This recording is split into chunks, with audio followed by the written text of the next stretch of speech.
বাংলাদেশে যদি 15ই আগস্টকে কেন্দ্র করে কোন নৈরাজ্য সৃষ্টির পায়তারা করা হয়, সারা বাংলাদেশে তাদেরকে প্রতিরোধ করা হবে, প্রতিরোধ করা হবে।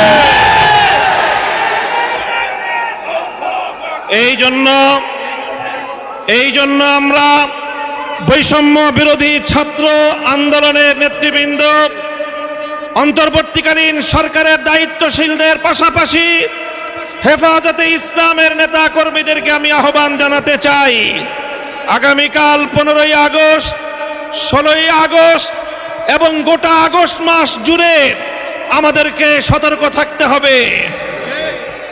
কারণ মনে রাখবেন, আওয়ামী লীগের রাজনীতি হলো প্রতিহিংসার রাজনীতি। 1975 সালে 3.5 বছরের অপশাসনের যুগে